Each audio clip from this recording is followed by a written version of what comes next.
Welcome to the Win-Win Evangelism podcast. I'm Tina Waldrom from Evangelism in Australia. I love helping you and your church feel confident and inspired to share Jesus consistently. Before today's topic, what happens when you actually start talking about Jesus? I want to let you know about our free download that will help you answer the hard questions that people have about faith. And you can download that for free on our website, evangelisminaustralia.com. Well, most Christians believe the gospel is the best news in the world, yet many of us find it difficult to talk about it. Why is that?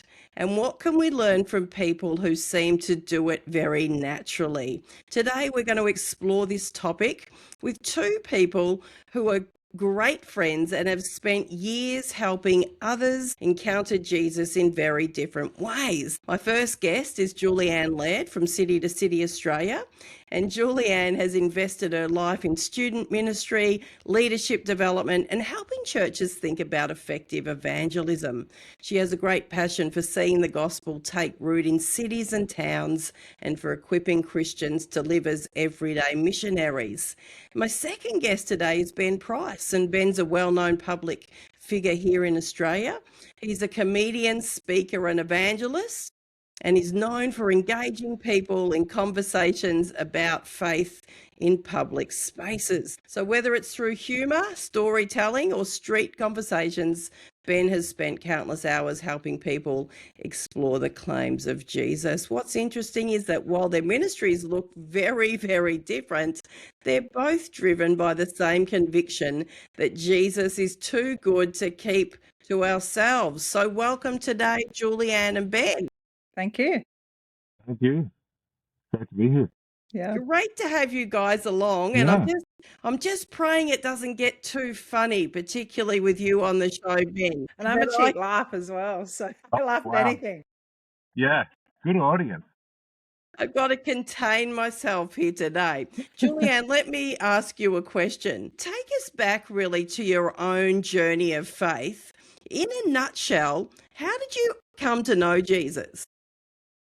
Yeah, I became a Christian. Well, I grew up in a Christian home and I became a Christian when I was about 8. And yeah, I didn't really waver too much, interestingly. I just knew Jesus was real. This was how you go about living your life, and just went on from there. But became quite convicted about 19 to really give all of my life and potentially do ministry for the rest of my life. So yeah, it was pretty early years, really. Yeah. Okay. Well, that's a big shift at 18 or 19. Well, what about you, Ben? I mean, most of us know you as a comedian, very, very funny comedian. How did you actually meet Jesus?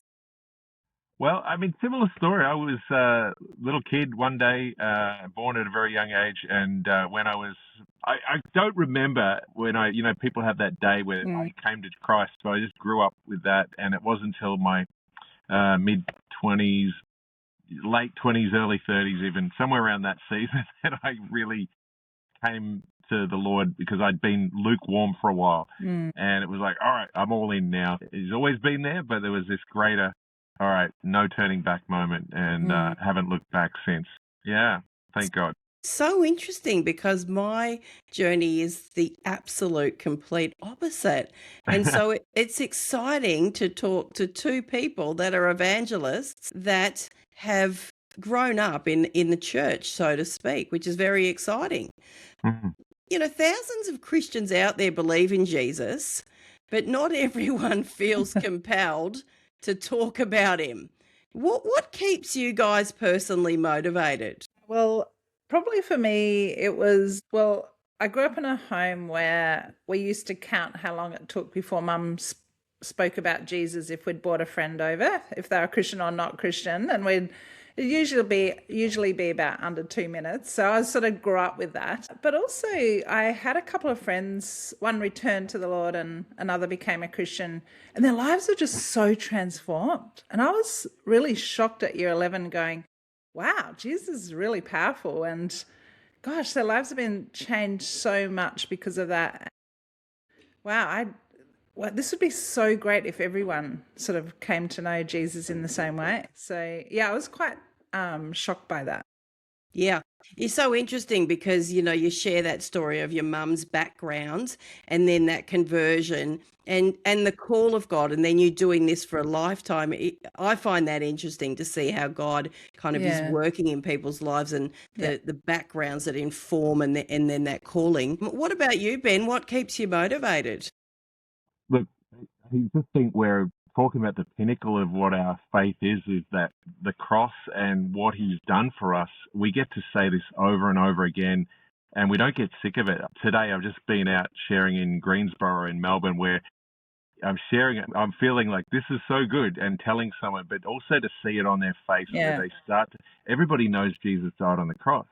No surprise. But when they go, and now I see why, because I don't deserve this, and yet he loves me so much. And seeing that look where people go, I get it. It's priceless. Mm. No pun intended there, but it is awesome, and that motivates me. And Yeah. just I want to share this. I can't contain it. Yeah, absolutely. Now you work on the streets. You actually have a ministry. What's the name of that ministry? Yeah, I work on the streets, and which sounds crazy. We want to stay on the streets, and it's called Bought with a Price. So it's a play on my name, which is really fun. If you know Ray Comfort, from Living Waters, he helped me. Like I said I want to write a book, and he goes, yeah, call it Bought with a Price. So I went, oh, that's perfect. So yeah, Bought with a Price. It's what we are. We're not our own. We're bought with a price. It started out where I would go and share in my local area, about 10 minutes from where I live in near Dandenong Station, with a friend of mine, and we went for years and years. And then after COVID, we started to get people join us, and we'd pray and pray and pray for more harvesters. And we have 16 teams now, so we have all around Melbourne. We have a team in Hobart, we have a team in Gold Coast and Sydney, and it's expanding, and so all because we just keep praying and praying, and God keeps sending harvesters, which is amazing. God actually answers that prayer, but all glory to Him. Yeah, and it's good fun to talk to people. It's not something that people need to be worried about. They think, oh no, but we come away with joy. Yeah, Incredible. incredible. What surprises you most about talking to people on the street? Oh, everything. It's like you get the good, the bad, the ugly. You get sometimes sworn at and yelled at, and that's just the people in our team. Can you believe it? But no, it's what surprises me is that sometimes people are just you don't expect that. You sometimes judge a book by its cover, and sometimes you go, yeah, that person was so hungry and open to hear, and I just came along at that right time, and they needed. Or some people just surprise you with, some people are so angry, and but I always just would love to sit down with people and just say, I just need to ask you something, and yeah, but nothing surprises me completely because I've seen it all. I've seen, people yell at us, and I've seen people just in tears, but it's always an adventure. That's what I'd say. It sounds like it. Yep. Yeah. Julianne, let's talk about cities and towns. Yeah. What trends are you seeing in our Australian cities and towns regarding spirituality and openness to faith? Yeah, we're having a bit of a think about this at the moment in terms of, is there some real changes around Australia? There are definite pockets, I would say, definite pockets of people where there's lots of people coming to faith. You definitely hear some churches that they're just seeing more and more people. And Easter, there was lots more people. I try and use the language around it. It's just warmer. People are warmer towards faith. So yeah, like we definitely went through the angry atheist years, and, people were really sucked into that atheism thinking, but it was hard to refute. Anyway. And it takes a while to untangle some of that stuff. So I would say, people are definitely warmer is how, but not everyone. Some people are still just completely closed. But I think, there's definitely a shift in terms of people's warmness to stuff. What would that word warmer look like on the street, Ben, for you? Like if we're saying, people are coming across a bit warmer, what does it practically look like, or what does it feel like? I have to say warmer in Melbourne, isn't it? Because today it was pretty cold and I'm rugged. But, there's generally speaking, it's exactly right, Julianne, that not everyone, but there is a more openness because people are seeing things in the world and going, all right, we want answers. Yeah. There is something. There are a lot of people searching, and that's a good thing. We can direct them too, but there are still a lot of people that was it C.S. Lewis that said, an atheist wants to find a church as much as a bank robber wants to find a police station. It's like that for a lot of people that just still love doing their own thing. But I do think even among the really hard places we go into, there are those you find. It's like fishers of men, where we are finding, there is 4 or 5 conversations that you'll have. You might get rejected by a lot of people, but there are those people that are hungry, and God brings those along, which is so exciting. Yeah. How does that look, Julianne? I know, like you do so well with the neighbours and the friends that are in your world, and your mum obviously modelled that very well. What does it feel like when you're talking to a person that's more warm or open?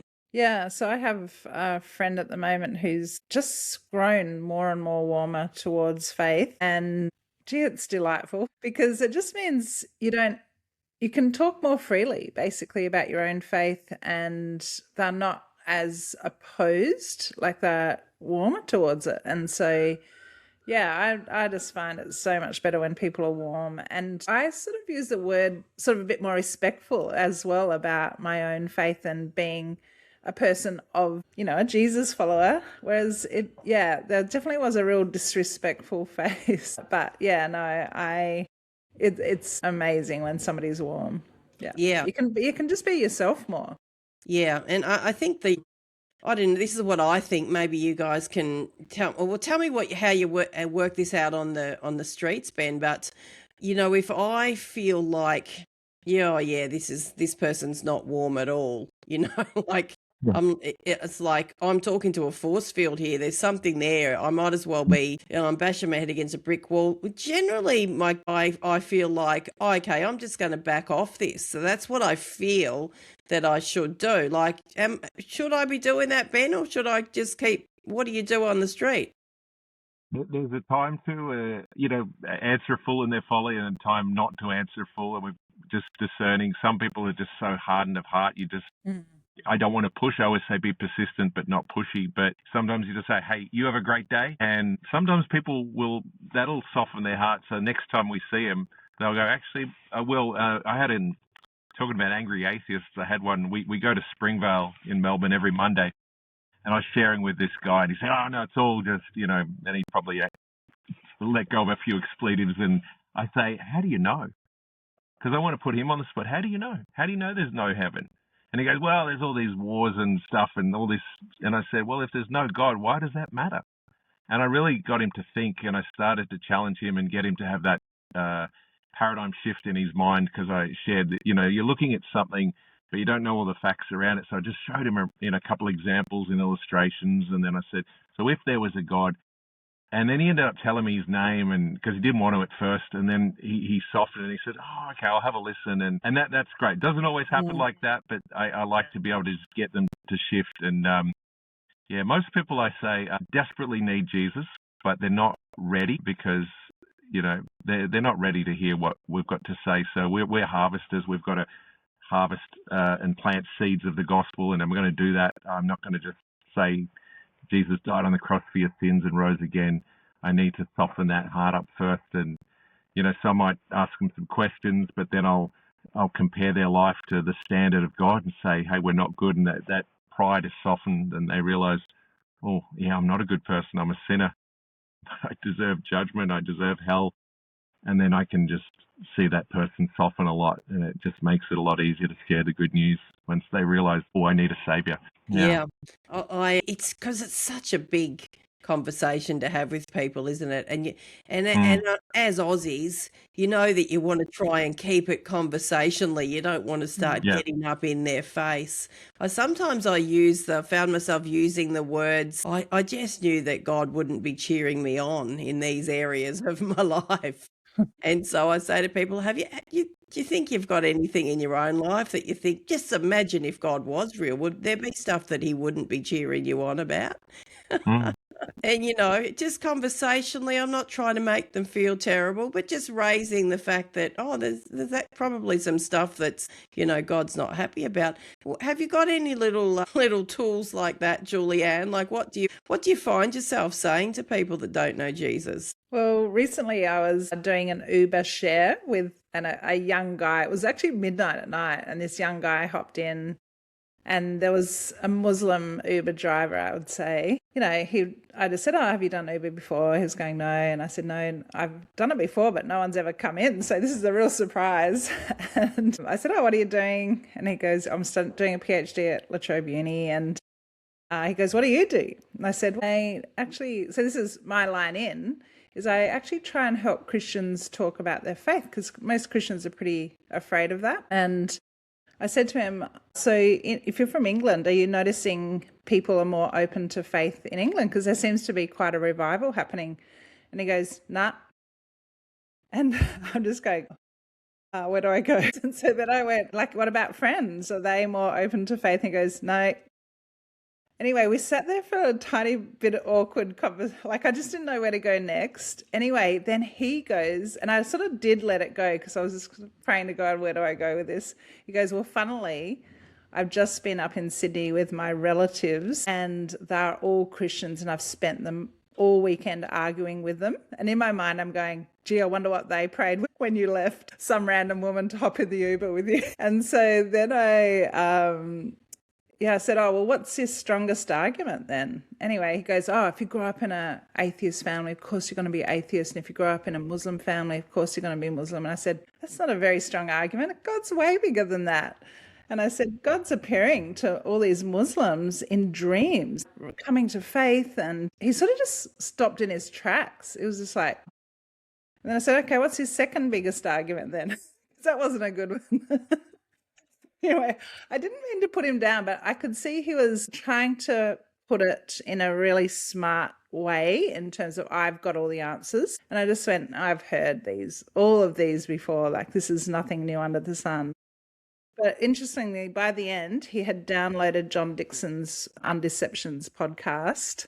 And I just went, if you're smart and think about things, you really need to really think this through, because you're actually thinking fairly shallowly about this. And anyway, when he left, then the Muslim driver, I'm going, oh man, I hope he was okay with me saying that about the Muslims. So I just sort of tried to change topic, and he goes, now, about what you were talking about, if God wants that person to listen to that podcast, then he will. And I went, yeah, I agree with that. Anyway, I said, do you have a faith? And he goes, yeah, I'm a Muslim. And I said, do you know much about Jesus? And he goes, well, he's a prophet and he's in the Bible. And I said, yeah, there's not much about Jesus in the Quran though. Would you be interested in finding out more about Jesus? And he goes, I should find out more about him. And I said, well, if you're interested, I can download the Bible app for you. Anyway, he goes, all right. I feel like there's sort of no one way. This is what I'm trying to say. There's two completely different scenarios. There's sort of not one way, but you can have some hints. I always ask people, do you have any sort of faith? And so if they say yes, then you go with that. If they say no, then you go with that. Why not? Why don't you have any faith? Has something happened to stop you? So yeah, Ben would have great lines in. So you have lines in, but you just have no idea where the conversation is going to go. Right. And the challenge is to actually, I think, as a Christian, is to have a line in, be confident and get some courage to have a line in to raise something, because you're right, Julianne, you don't know where that's going to go. Both of you are coming to the Ideas Convention in Victoria in August, going to be speaking, which is going to be wonderful. I'm just wondering what voice or what personality would do a promo, for the Ideas Convention. I'm thinking, Ben, surely you've got something up your sleeve there. Oh yeah, I think whether we love him or hate him, I'm sure Donald Trump has a lot of ideas. I got a lot of ideas. I got so many ideas. Great ideas, by the way. They're fantastic ideas, and nobody has ideas like me. In fact, if you could probably take a picture, you'd see one of those light bulbs above my head. That's probably what protected me when I got shot. Nobody dodges a bullet like me, believe me, and God protected me.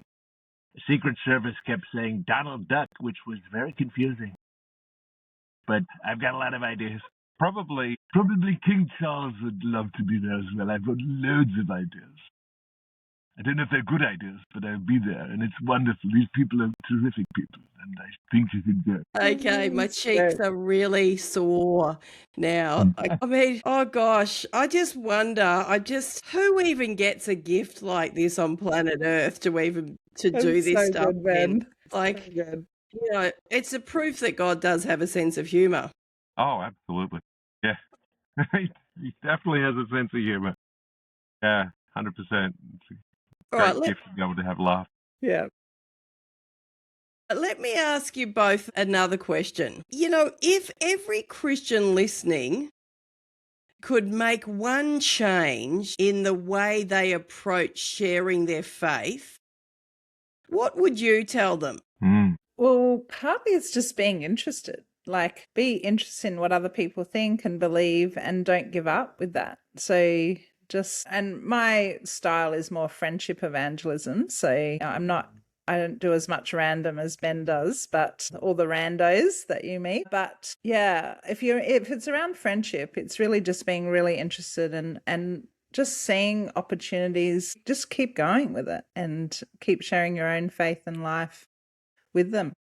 Yeah, it's showing that interest is such a key though, because the alternative to that is, Julianne, is that they feel like they're a target. They feel like they're having a one-way conversation, and that you're not really showing interest in them. What about you, Ben? What would you say to people? Yeah, for me, a game changer, like I mentioned earlier, was that before I preach the gospel, I preach the law, because, the law is a schoolmaster that leads us to Christ, that we might be justified by him, as it says in Galatians. So that's what softens the heart, and I'd say do that. But the first thing I would say is, a lot of people go, yeah, I know that, but I can't do that. And it's like Gideon took first steps before he took on the Midianites. He destroyed the idols. He did it at night. It was like, come on. But he made a step. And that's always say is just, get over that fear, knowing that the Great Commission says, go. We know that, but it also says, lo, I'm with you always. And so that knowing he's with us, and I'll just take that first step. Maybe it's just to say, here's a track, or don't even say that. Say, here, did you get one of these? And the more you do that, the more you'll learn. And so, yeah, don't learn to, it's just like riding a bike. Yeah, you'll fall off at first. I did that, and that was an exercise bike, so it takes a while. Some great comments here today, and in the show notes I'm going to drop some links in there so that you can stay connected to Julianne and you can stay connected to Ben, and you might want to reach out to them and see how you can even be involved or receive some training or be involved on the streets or in the towns, the cities, whatever that is. But I'm looking forward to the Ideas Convention in August. I'll be there as well. That's going to be wonderful. And so, guys, thank you so much for coming on the show today and sharing your experience with us. It's been absolutely wonderful.